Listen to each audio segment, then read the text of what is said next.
Queridos, eu convido vocês a abrirem suas Bíblias lá em Tito. As crianças vão subir agora também. Mas Tito capítulo 2, a gente vai encerrar o nosso texto hoje, de Tito 2 aqui.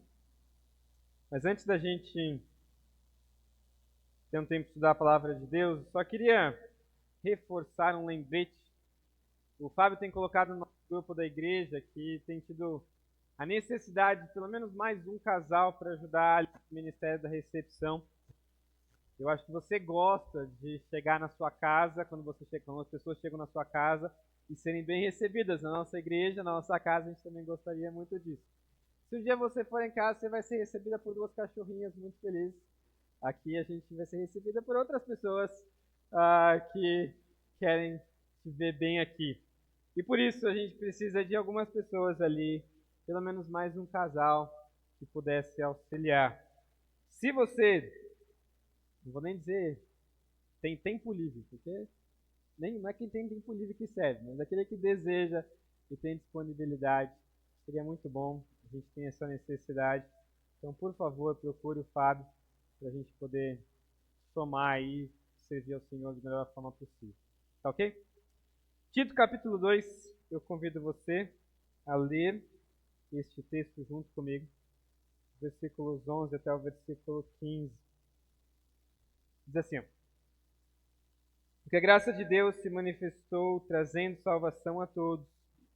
Ela nos educa para que, renegadas as impiedades e as paixões mundanas, vivamos neste mundo de forma sensata, justa e piedosa, aguardando a bendita esperança e a manifestação da glória de Deus, nosso grande Deus, da glória do nosso grande Deus e Salvador Jesus Cristo. Ele deu a si mesmo por nós, a fim de nos remir de toda iniquidade e purificar para si mesmo um povo exclusivamente seu, dedicado à prática de boas obras. Ensine estas coisas, também exorte e repreenda com toda autoridade, que ninguém despreze você. Pai querido, nós estamos aqui diante da Tua palavra, pedindo a Deus que o Senhor transforme os nossos corações. Sabemos, ó Deus, o quanto existe uma guerra dentro do nosso coração que não deseja viver aquilo que o Senhor deseja para nós.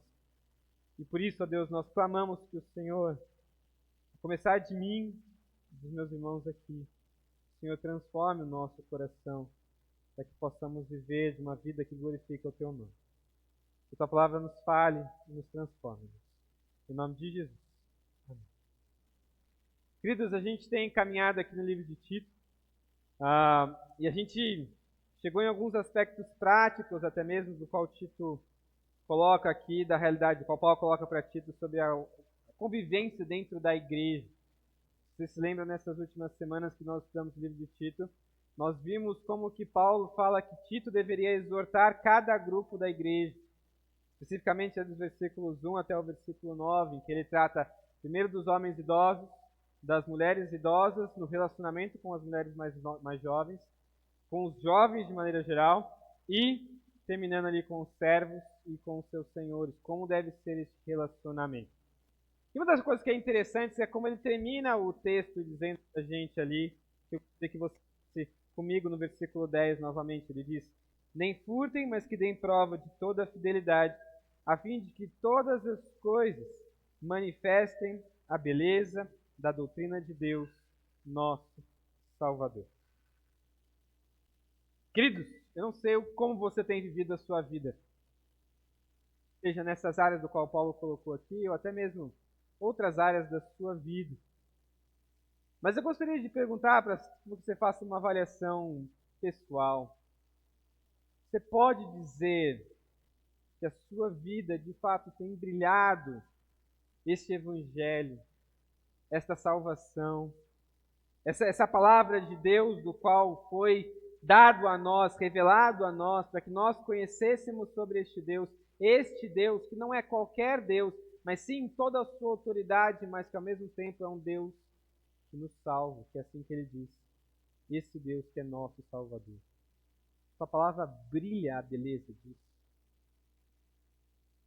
Sua vida brilha a beleza disso. Porque eu não sei o quanto realmente você poderia dizer nesse sentido.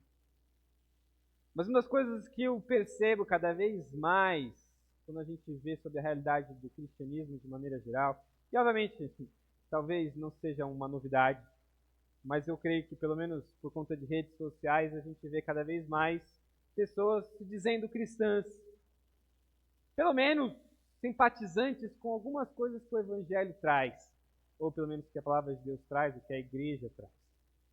Pessoas que no seu contexto de vida não vivem nada do que o Evangelho diz, mas pelo menos em algum momento se apresentam servindo numa igreja, se colocam ali participantes de uma igreja, ou até mesmo citam versículos bíblicos ou coisas assim do tipo. Não tem problema nenhum essa pessoa fazer isso. Mas uma das coisas que a gente não consegue muitas vezes compreender, e eu gostaria que você avaliasse nesse sentido, é que as nossas vidas elas devem estar de acordo com este evangelho que nos alcançou. Tanto é que Paulo agora vai mostrar isso nessa passagem para a gente. Tanto porque ele começa dizendo uma palavrinha que é importante. No versículo 11 ele diz por quê. Então, ou seja, tudo o que foi dito no capítulo 2 se relaciona entre as pessoas. Essa transformação de vida, esse evangelho que alcançou aquelas pessoas e transformou as vidas delas, se dá por conta disso que Paulo vai dizer. Ou seja, o evangelho, a mensagem do evangelho, sendo condizente com a realidade de vida que um dia os transformou. Eu gostaria que você pensasse sobre isso, porque Paulo vai dizer aqui pra gente que essa graça ela se manifestou para transformar a vida do homem, para que esse viva exclusivamente para Deus em prática de boas obras. Vamos ver o versículo 11 novamente, em que ele fala sobre essa graça que se manifestou. Ele diz ali, porque a graça de Deus se manifestou, trazendo salvação a todos. Ou seja, tudo que Tito ensinou, essa busca de uma vida diferente, se dá porque a graça de Deus se manifestou a essas pessoas. Du já orientou, já lembrou aqui pra gente muito bem no começo sobre o que significa a graça. O favor imerecido de Deus é algo que Deus faz para conosco, do qual nós não merecemos. E muitas vezes a gente já olha para a realidade cristã e começa a se orgulhar nessa realidade do porquê quem nós somos, né? A gente começa a se orgulhar na nossa própria piedade. Eu sou muito bom, eu sou um cara fantástico, olha o quanto de, talvez, leitura bíblica eu consigo fazer durante a semana, olha as minhas orações, como perfeitas elas são, eu estou todo domingo na igreja, eu até me orgulho da minha própria humildade.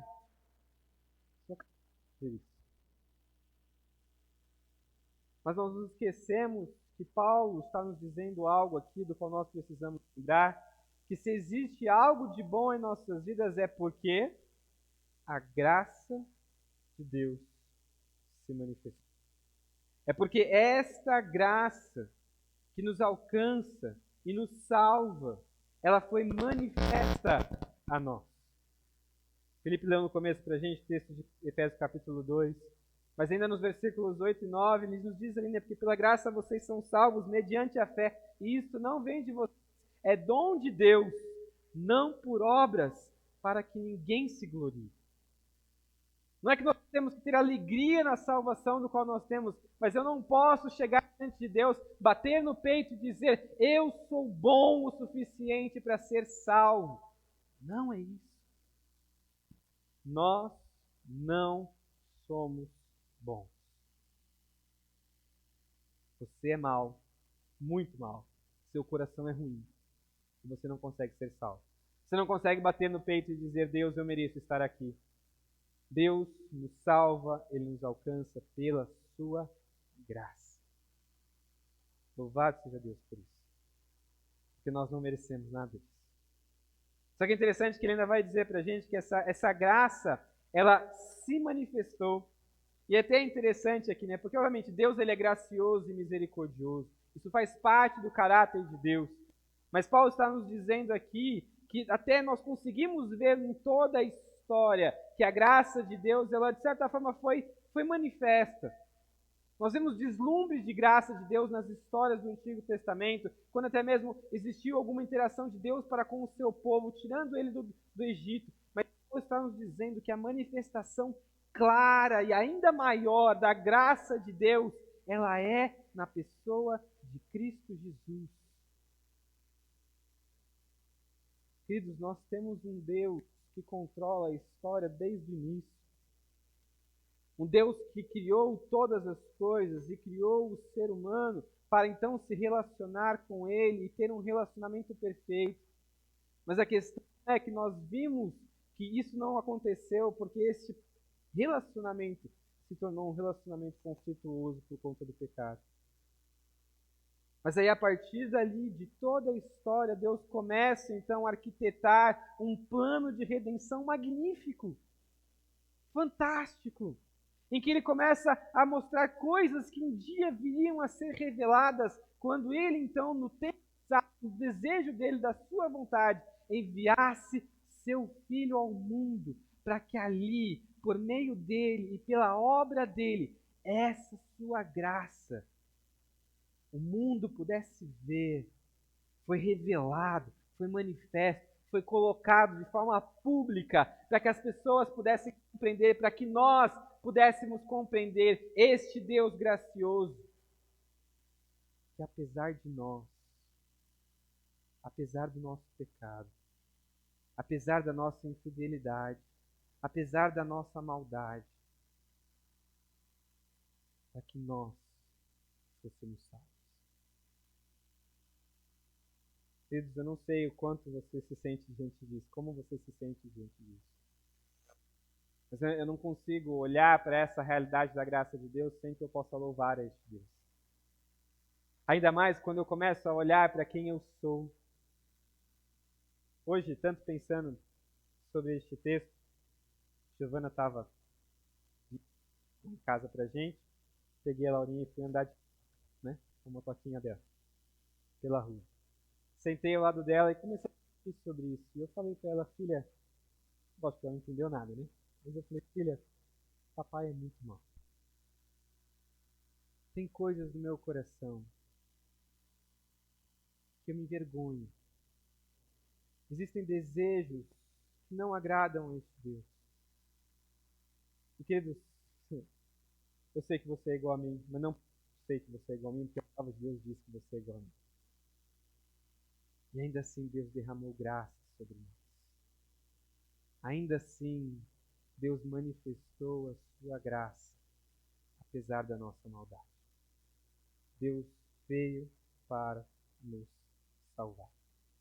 Ele ainda continua no versículo dizendo, falando ali, trazendo salvação a todos, ou a todos os homens.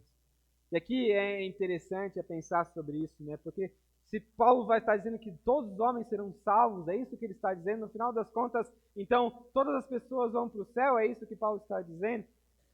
E até fica um certo conflito, porque a palavra de Deus não diz isso, né? A palavra de Deus diz que algumas pessoas vão sofrer da ira de Deus, o castigo eterno. Por que Paulo está dizendo aqui? Na minha opinião, diante do contexto do qual a gente vê, olhando para os versículos anteriores, em que Paulo fala de categorias ou grupos de pessoas diferentes, Paulo não está necessariamente falando de pessoas como indivíduos, mas de pessoas como um todo. De que Deus veio para trazer salvação a todos, no sentido de pessoas genéricas. Deus não veio trazer salvação a um grupo de povo específico. Deus não veio trazer salvação apenas para os judeus. Não veio trazer salvação apenas para o rico. Não veio trazer salvação apenas para uma etnia, para uma cor de pele, para alguém que tinha algum tipo de merecimento. Deus não trouxe salvação dessa forma. Ele trouxe salvação a todos que, alcançados por essa graça, são salvos. Deus nos salvou. E a única base para a sua salvação é a sua graça. Somente. Não porque você tem alguma coisa de bom para dar para ele. Porque você não tem. Não porque você veio de família que sempre tem um grande tempo na igreja. Isso não é suficiente. A salvação é para todos. Todos aqueles que alcançam essa graça, que encontram essa graça, no qual Deus manifestou a nós. E é interessante que depois Paulo continua dizendo para a gente também sobre essa realidade dessa graça, do qual a gente poderia pensar, tá, nós somos salvos, mas e daí? Né? O que a gente faz depois, então, desta salvação? A gente para, tenta viver de algum jeito, e o que a gente faz? Ainda mais quando a gente olha para a nossa realidade e fala, tá, eu sou mal, eu fui salvo pela graça, mas eu continuo fazendo coisa muito ruim. E aí? E é isso que Paulo vai dizer para a gente. Que essa graça também, ela educa o homem a viver dignamente e esperar a volta de Cristo. Olha só o versículo 2. Ele diz assim: ela, a graça, nos educa para que, renegadas a impiedade e as paixões mundanas, vivamos neste mundo de forma sensata, justa e piedosa. A primeira coisa que Paulo nos diz aqui é que essa palavra, essa graça, ela nos educa. Não no certo sentido como apenas algum tipo de ensinamento, como se fosse algum ensinamento teórico. Mas a ideia da palavra é principalmente numa condução de filhos, de educar filhos. Paulo está dizendo aqui para a gente não só um ensinamento teórico, mas um conhecimento para que se possa viver a vida prática da vida. Assim como eu sei que a minha educação para com a Laurinha, ela não vai ser a minha da Giovana, ela não vai ser numa realidade espontânea e num único momento da vida dela. É algo contínuo e que leva ela para algum lugar. Nós temos um objetivo para com ela, que é de formar um caráter, pelo menos digno, no coraçãozinho dela, na vida dela. Ainda mais olhando para o Evangelho, o caráter de Cristo. Agora imagina se eu chegasse em casa hoje e falasse, filha, é o seguinte, papai, mamãe, eles acham que a palavra de Deus ela é importante para a sua vida, para você ser uma mulher de Deus. Então, ó, é o seguinte, a partir de agora você se vira, tá? Tá aqui, ó. Ela vai ficar folheando assim, não vai entender nada do que eu tô falando. Né? Vai rasgar, com certeza vai rasgar, você fala. Não porque ela não gosta, né? Porque ela vai rasgar. Queridos, não funciona assim. Os irmãos, ainda mais que já têm filhos crescidos, casados e tudo mais, sabem que a realidade da educação, ela é contínua. E de, às vezes, de mostrar uma realidade que, tipo, filho, vem cá, eu já te ensinei isso várias vezes, deixa eu te ensinar de novo. Paulo está nos dizendo que essa graça, ela funciona do mesmo jeito. Não é que Deus nos salvou e falou assim, olha, agora está todo o conhecimento que você precisa para uma vida que agrade, mas é uma graça contínua sobre as nossas vidas, que nos educa, que nos ajuda, que nos leva a uma transformação de vida contínua e que nos leva principalmente à imagem de Cristo Jesus, que começa aqui, e queridos, só vai parar na eternidade. Porque é lá que a gente vai aparecer com Jesus de fato. Mas enquanto isso, a graça de Deus está constante na minha vida, me ajudando nesta caminhada para me parecer mais com Jesus. Tanto é que ele nos diz isso, que essa graça, ela nos educa para que nós vivamos neste mundo. De qual forma? De forma sensata, ou seja, de forma que nós sejamos moderados e equilibrados. Essa palavra já foi repetida até mesmo quando ele fala sobre os homens idosos e as mulheres idosas. Para que nós sejamos equilibrados e não pessoas que em qualquer momento está mudando de cabeça, está perdida neste mundo, uma hora está se explodindo com pessoas sem razão nenhuma. Não é isso. Mas alguém equilibrado, sensato, sóbrio, ao mesmo tempo justa, fazendo aquilo que é correto, fazendo aquilo que é justo diante de Deus e piedosamente.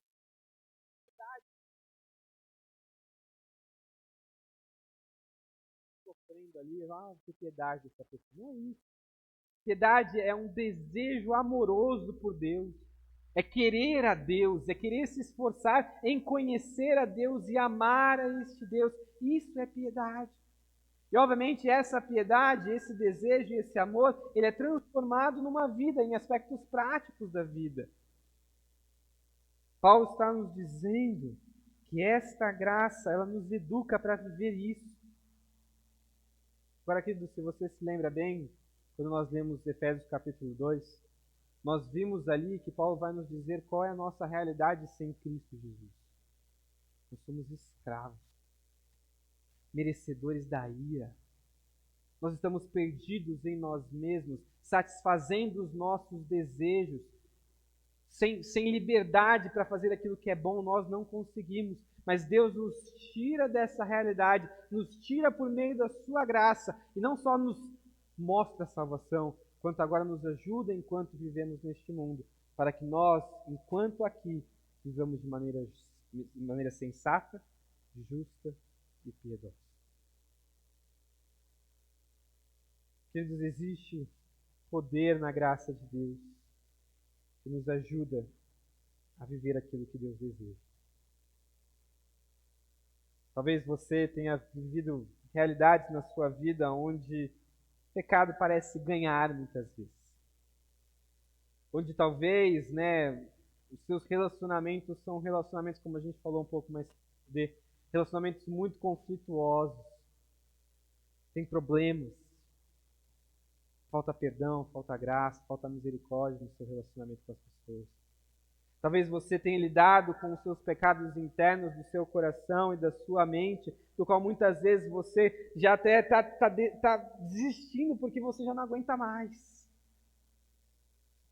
Quer entregar, jogar a toalha, falar isso mesmo. Pedro Paulo está nos dizendo que essa graça nos salva, que ela nos educa, ela nos capacita, ela nos ajuda, transformando nós mesmos para viver isso. Meus queridos, não desista. A graça de Deus está com você para te transformar. E é interessante que daí Paulo nos mostra como que nós, através dessa graça, podemos fazer isso ali no meio do versículo. Como que nós precisamos fazer para viver, então, de maneira sensata, justa e piedosa. Ele diz aí no meio do versículo, ele diz, ela nos educa para que, de qual meio, renegadas a impiedade e as paixões mundanas. A ideia é renegar, é rejeitar, repudiar qualquer atitude ímpia que não visa amar a Deus e glorificá-lo. Não só essa impiedade, essa maldade que possa existir no nosso coração, como ele ainda coloca aqui com relação às paixões mundanas. A gente conversou um pouquinho na EBD sobre questões de paixões. Se você está muito afim, você pergunta, saber o que foi, você pergunta para alguém que estava aqui na EBD. Mas eu posso te mandar também o conteúdo daquilo que a gente conversou. Mas o texto de Tiago vai mostrar para a gente que os conflitos que existem é por conta dos desejos que estão no nosso coração. Os desejos do meu coração, eles fazem com que eu brigue com você, com que eu trate você mal, porque eu preciso realizar os meus desejos. E no momento em que eu não tenho os meus desejos, esses desejos que me governam, eu expresso isso pecando contra você e contra Deus. Porque esses desejos estão acima de Deus no meu coração. Mas Deus deseja que esses desejos, essas paixões, ainda mais paixões mundanas, sejam negadas em nosso coração. Nós vimos também lá no texto de Tiago, que Tiago chama todo aquele que não coloca Deus como centro do seu coração, ainda vai dizer que são adúlteros ou infiéis. Porque adultério é não dar é prometer um amor para alguém exclusivo e dar para outra pessoa, no final das contas. Se eu digo para a Giovana que eu vou amar única e exclusivamente ela, mas eu amo outra mulher, eu sou um adúltero. Isso funciona também quando a gente fala do nosso relacionamento com Deus, e por isso Tiago está dizendo que nós somos infiéis. Se o meu coração dá um amor para outras coisas ou pessoas que não a Deus, é um adultério espiritual. Então Tiago nos mostra essa realidade, mas ele também nos mostra que apesar de que nós somos assim, ele vai nos dizer, Deus é um Deus ciumento, zeloso. Deus ele não quer compartilhar o seu coração com outros amores. Deus quer que você ame único e exclusivamente Ele. E Paulo está nos dizendo aqui que a graça de Deus te capacita para que isso seja possível na sua vida. Deus ele quer o seu coração por inteiro. E Ele te ama para isso.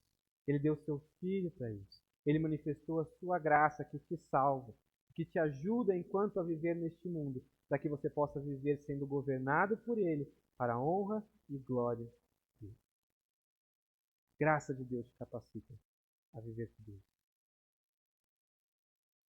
Mas, queridos, diante disso, o que eu penso aqui é que a gente poderia refletir aqui. É que nós precisamos, a primeira coisa a fazer é renegar, é negar, é abandonar todo tipo de impiedade e de paixões mundanas.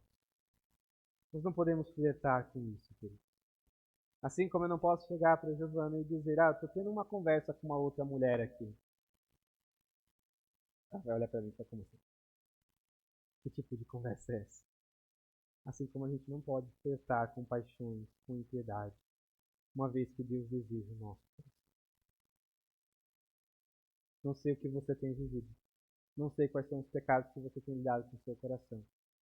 Mas certamente Paulo está nos dizendo que isso deve ser, o comprometimento do nosso coração deve ser de negar estas coisas, de rejeitar estas coisas, e dar-se para Deus e isso. Outro aspecto, talvez, que a gente pode pensar aqui, é que Deus, Ele não só nos salva para que nós, e nos pede para que vivamos coisas impossíveis de serem vividas. Um padrão de vida muito elevado. Paulo não está dizendo isso. Paulo está dizendo que sim, a santidade de Deus é elevada, é muito maior do que a gente consegue alcançar, mas a graça de Deus nos capacita para alcançarmos isso, pelo menos um dia, na eternidade que nos espera. Segundo aspecto dessa vida, do qual a graça de Deus nos educa, não é só para vivermos também aqui, mas também para que nós aguardemos aquilo que nos espera. Olha só o versículo 13. Aguardando a bendita esperança e a manifestação da glória do nosso grande Deus e Salvador, Jesus Cristo. Essa graça, ela nos salva, mas ela nos leva também a viver uma vida, enquanto neste mundo, a aguardar, a ansiar, a esperar, fazer aquilo que João, quando termina o texto ali de Apocalipse, dizendo, Maranata, ó, vem Senhor Jesus. É desejar isso no nosso coração enquanto estamos aqui nesta terra. E ainda Paulo nos diz ali a realidade de que nós temos que aguardar esta bendita esperança. Essa esperança que não é qualquer esperança. A qualificação que Paulo nos diz é que ela é bendita, ela é uma alegria, ela é uma afortunada, ela é abençoada. Essa é uma esperança acima de todas as esperanças. A gente usa muito mal a palavra esperança. A gente muitas vezes olha para a palavra esperança muito mais como um desejo de algo que pode acontecer no futuro. Por exemplo, eu tenho esperança que amanhã chova. Eu tenho esperança de que talvez eu consiga comprar uma casa no futuro. É um desejo por algo incerto. Não é essa a esperança que Paulo está nos dizendo. Paulo está nos dizendo de algo do qual Deus prometeu, do qual Deus, desde o Antigo Testamento, também já nos disse que essa realidade futura é certa. Cristo Jesus voltará. E essa bendita esperança deve estar no nosso coração, do qual nós devemos ansiar, desejar, aguardar e viver na expectativa de que queremos tanto que eu espero que agora.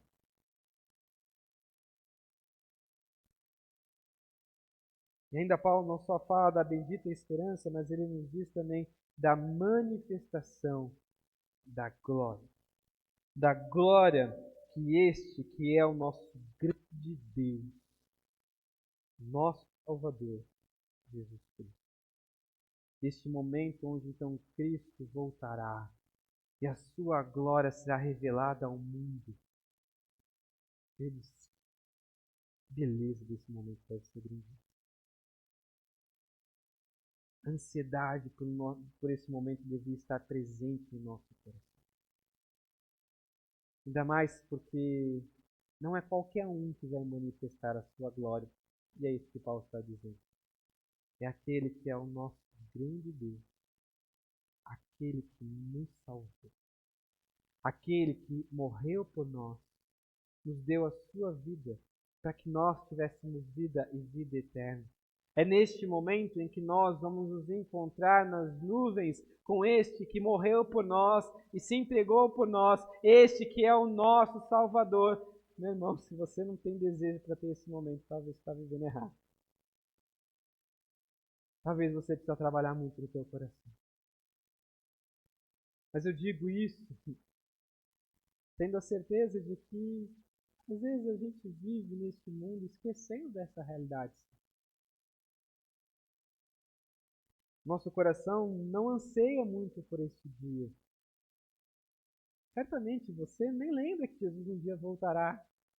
Eu não sei se você pensou hoje, Jesus vai voltar. Você pensou nisso hoje? Às vezes a gente só fala, nossa, Jesus está voltando quando a gente vê notícia ruim na internet. Ou na TV, coisa do tipo. Você liga lá aqueles programas lá que quase faz sangue da TV, né? Tanta coisa ruim. Aí você fala, Jesus está voltando, né? Aí você toca a vida como se Jesus não estivesse voltando. Você esquece dele. Você não vive nessa expectativa de que ele está voltando. A gente faz planos para realizar coisas aqui na terra, sem lembrar e sem pensar que Jesus pode voltar a qualquer momento e que a eternidade que nos espera é muito maior do que as coisas dessa terra. Nós vivemos desejando as coisas nessa terra, dizendo que o meu coração só será feliz se a minha vida for realizada nessa terra. Queridos, nossa vida é uma pequena parte comparado com a eternidade que nós viveremos, porque nós não podemos, porque então nós não vivemos para este momento, ansiosos para viver a graça, a eternidade que nos espera em Cristo Jesus. Paulo ainda continua mostrando, falando mais sobre Jesus agora no versículo 14. Ainda mais mostrando por que nós deveríamos ansiar este que é o nosso Salvador. Ele diz ali no versículo 14 que Cristo se entregou nos remindo para sermos seu povo dedicado a boas obras. Olha só o versículo 14. Ele deu a si mesmo por nós, a fim de nos remir de toda a iniquidade e purificar para si mesmo um povo exclusivamente seu, dedicado à prática de boas obras. Paulo começa ali dizendo no versículo que Cristo Jesus, ele deu a si mesmo por nós. A razão pelo qual nós aguardamos a manifestação da obra redentora de Cristo completa, no momento em que tudo será consumado, no momento em que as coisas serão terminadas, Jesus vai estipular o seu plano de redenção certa e completa. A razão pelo qual nós devemos aguardar é porque Cristo Jesus iniciou ela. Ele deu a si mesmo por nós. Onde ali inicia essa manifestação da glória, da graça de Deus. Onde tal obra, Paulo nos diz que ela se dá por uma entrega voluntária. Cristo se deu por nós. Cristo não foi forçado. Cristo não foi coagido. Cristo não foi apenas assassinado. Ele se entregou.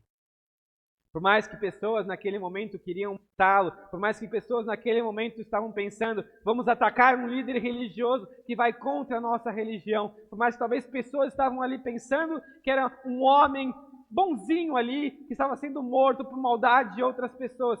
Sim, existia a maldade das outras pessoas, mas este, que é o Deus Todo-Poderoso, poderia em qualquer momento sair dali e não o fez. Ele permitiu que a sua criatura o assassinasse ali. Ele, do qual todas as coisas foram feitas por meio dele, para ele e para a glória dele. Ele viu aqueles do qual foram criados por meio dele, o crucificando. E ele fez isso. Ele se colocou ali, por mim e por você. Essa é a graça de Deus. Manifesta das nossas vidas. E ainda ele continua dizendo para a gente que Jesus ele fez isso com um propósito. Ele fez isso a fim de nos remir de toda iniquidade. Ele nos remiu de toda a iniquidade. A ideia aqui de remissão, de remir, é um conceito de libertar por meio de um preço pago. Cristo, ele pagou o preço da nossa liberdade. É como se talvez nós estivéssemos ali pensando principalmente no contexto da palavra em si, que era usada no sentido de dar alguém, pagar o preço de alguém que estava escravo. É como se nós estivéssemos no mercado de escravos, escravidão do nosso pecado, e Jesus nos trouxesse para ele e dissesse: vem para cá, você está livre dessa escravidão, porque eu paguei seu preço, eu te comprei. Eu paguei o preço daquilo que te torna escravo. E queridos, quando nós olhamos a palavra de Deus por completo, nós olhamos as verdades do Evangelho, nós descobrimos que aquilo que não é o nosso preço, que nos torna escravos, é morte e morte eterna. Esse é o nosso preço, esse é o nosso castigo. É o castigo do pecado sobre nós. E Cristo Jesus toma esse preço sobre nós. Ele morreu por nós, para que nós fôssemos libertos. Não de qualquer coisa da vida. Ser libertos de, por exemplo, ser torcedor do Corinthians, por exemplo. Coisinha boba. Paulo vai dizer para a gente que Cristo Jesus nos remiu de toda iniquidade. De toda vida má. Cristo Jesus nos tira dessa vida ruim, terrível, que não glorifica o seu nome, que merece o seu castigo. Porque, queridos, a única forma de nós sermos livres das maldades do nosso próprio coração é por meio do preço pago por Jesus.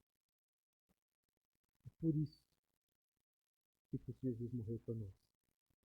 Só que não só ele nos remiu, mas ele ainda nos diz uma realidade de que ele também nos purificou. De que ele nos purificou com um objetivo. Ele diz ali, purificou para si mesmo um povo exclusivamente seu. Paulo diz que essa liberdade não é apenas de nos livrar e deixar a própria sorte. Às vezes a gente pode pensar nesse sentido, né? No conceito de escravidão do pecado, de que Jesus ele pagou o nosso preço, agora eu sou livre, eu não tenho ninguém que governa sobre mim. Não é isso. Paulo está nos dizendo que uma vez que nós somos livres do pecado, Cristo Jesus nos chama para ele e diz: vem cá, você é meu agora. Você pertence a mim. Porque eu paguei um alto preço por isso. Você é meu. Antes escravos da iniquidade, agora servos do Cristo Jesus. Deste que é manso e humilde, que seu jugo é leve. Deste que vem para governar os nossos corações em santidade, em pureza. Tanto que é isso que ele diz. Nós somos seu povo, e primeiramente o que ele nos diz é que nós somos seu povo purificado. O meio pelo qual Cristo nos traz para ele é nos purificando, nos deixando livres de toda e qualquer maldade, fazendo com que o seu sangue de fato nos livre e nos lave de todo o pecado. E, queridos, se existe algum aspecto de bondade, de santidade em nós, é porque Cristo Jesus possibilitou isso. É porque Cristo Jesus nos libertou da maldade, nos purificou. E agora nós somos dele.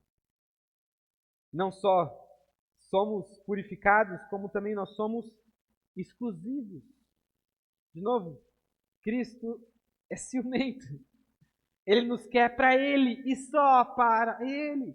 Ele nos comprou por um alto preço para sermos dele, exclusivamente dele. E graças a Deus por isso, porque isso é a melhor coisa que poderia nos acontecer.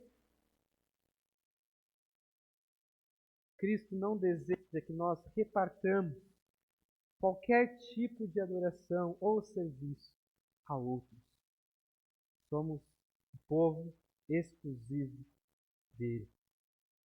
Não só isso, ele termina dizendo no versículo 4, que agora nós também somos dedicados à prática de boas obras. Nós agora temos a tarefa, o objetivo de vivermos uma vida praticando boas obras. É interessante quando a gente pensa no todo aqui. Mencionei Efésios 2, 8 e 9. A gente vê ali que a graça, a salvação é pela graça, não é mérito nosso, isso é fato. Paulo está dizendo aqui da mesma forma. Só que também ali no versículo 10, ele nos fala que nós temos uma realidade agora diferente para vivermos em boas obras, no qual antemão preparou para nós. Ou seja, Cristo Jesus nos tira da maldade do pecado, para que agora nós possamos fazer aquilo que é bom. Daquilo que é bom, pelo qual ele define que é bom. Queridos, é isso que Deus deseja de nós. Cristo Jesus deseja que os nossos relacionamentos sejam relacionamentos em santidade, em pureza, sendo dedicados na prática do bem. Deus deseja que o nosso trabalho, aquilo que nós fazemos como servos ali, como empregados, nós vivamos de uma forma fazendo aquilo que é bom para a glória de Deus. Deus deseja que, como cristãos em nossa sociedade, nós façamos o bem dentro da igreja. Os nossos relacionamentos devem ser marcados por relacionamentos onde pessoas fazem boas obras umas para com as outras. Tanto que é isso que Paulo falou nos versículos anteriores.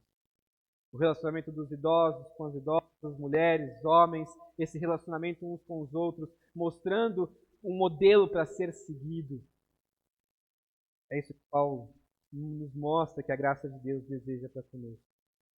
Que agora nós temos a possibilidade de fazer o que é bom, que Cristo Jesus possibilita isso para nós.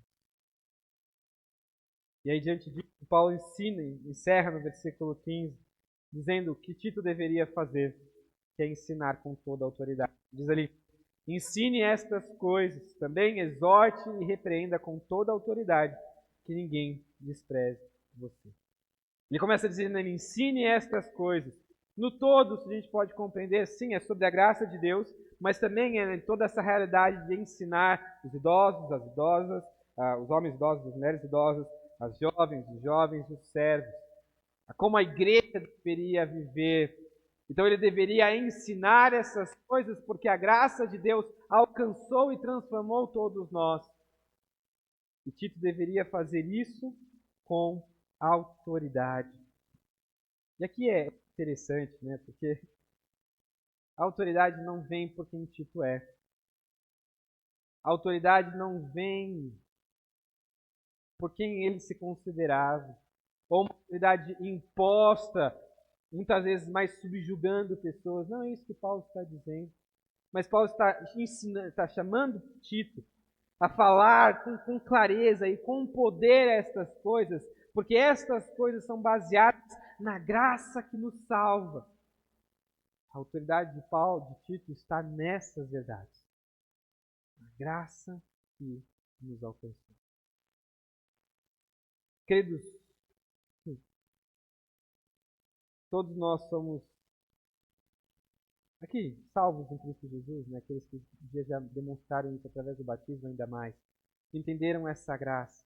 Nós somos, entre aspas, detentores desta graça. E nós temos também esta mesma autoridade, porque não é sobre quem nós somos, mas sobre este Jesus que nos alcançou por sua graça. Por isso que este púlpito aqui não deve ser pregado qualquer coisa que não seja a graça do Senhor Jesus. Assim como os nossos relacionamentos, o ensinar uns aos outros, o aconselhar uns aos outros, deve ser também com a autoridade da graça de Deus que nos alcançou. Assim como nós temos que viver diante dessa graça, uns para com os outros. E por isso, então, se a graça que está sendo pregada, se a graça que está sendo exaltada, Paulo termina dizendo que ninguém despreze você. Não por quem ele é, mas porque ele tem pregado com clareza aquilo que a palavra de Deus diz, a definição da graça de Deus. Queridos, Paulo vai nos mostrar aqui, quando ele ensina a Tito, o que ele deveria fazer para com aquela igreja. Paulo nos lembra sobre essa graça que se manifestou e nos trouxe salvação. E o desejo de Paulo, creio eu, a partir do que esse texto nos mostra, é que Tito ensinasse aqueles irmãos a viverem de maneira digna desta graça que um dia os alcançou. Creio que para nós é isso que nós temos que pensar também. Nós não vivemos uma vida boa, de boas obras, nos dedicando em fazer o que é certo, para que nós sejamos reconhecidos por nossa santidade e perfeição, porque isso é impossível. Nós não somos. Podemos até tentar parecer, mas não somos. Mas nós devemos fazer essas coisas, porque um dia a graça do Senhor Jesus nos alcançou, nos transformou e nos capacita para viver como um povo exclusivamente seu, purificado, dedicado a boas. Deus nos permita, como igreja, viver sempre debaixo dessa graça, que nos leva a viver e sermos transformados pelo que o Senhor deseja para nós e para agora.